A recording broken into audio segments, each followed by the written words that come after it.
In a quiet little village on the other side of the forest, a mother goat lived with her 7 young kids in a cozy little house. It was a peaceful and tranquil place where they all lived happily together. One sunny morning, the mother goat had to venture into the forest to find some food for her family. Before leaving, she gathered her kids around and delivered a stern warning. She had heard from the 3 little pigs that the big bad wolf was lurking nearby, and he was looking for his next prey. She told her kids that the wolf was cunning and would pretend to be their mother to try and trick them. However, they could always recognize their true mother by her white feet and sweet voice.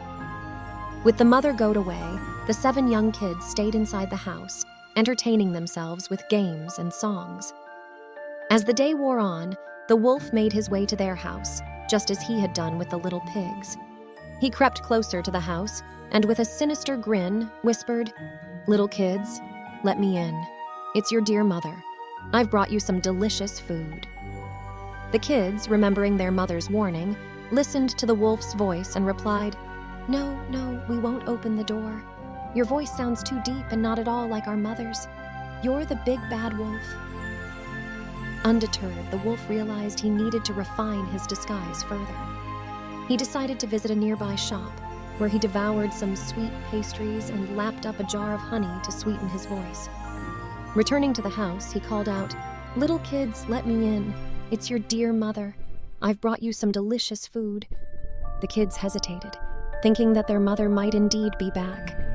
However, one clever kid peered through the keyhole and noticed the wolf's menacing furry black feet. He knew something was amiss and said, "Look at his feet. They don't look like our mother's. They're large and furry. It's the big bad wolf." The wolf's second attempt had also failed. Defeated once more, the wolf tried a 3rd time to deceive them. He went to the market, purchased some flour, and dusted it over his black feet, transforming them into white feet. Returning to the house, with his voice now convincingly sweet and his feet genuinely white, the wolf made a 3rd attempt to deceive the young kids. He called out, "Little kids, let me in. It's your dear mother. I've brought you some delicious food." This time, the kids hesitated no longer. The voice and white feet seemed genuine. They unlatched the door, and the wolf entered the house, confident that he had succeeded in his cunning ruse. But just as he was about to spring into action to devour the kids, Smoo, the magical black cat, appeared before them. Smoo had been alerted to the wolf's cunning tricks by the little pigs.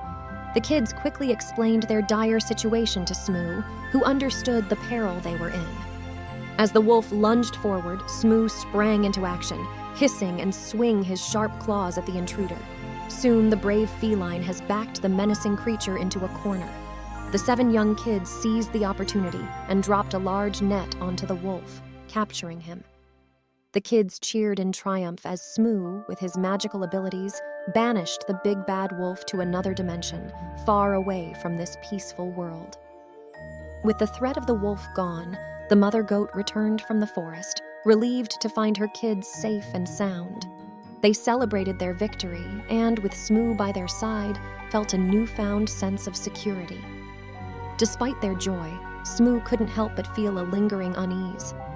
He sensed that this might not be the last they'd see of the big bad wolf, and he remained ever watchful over the peaceful village.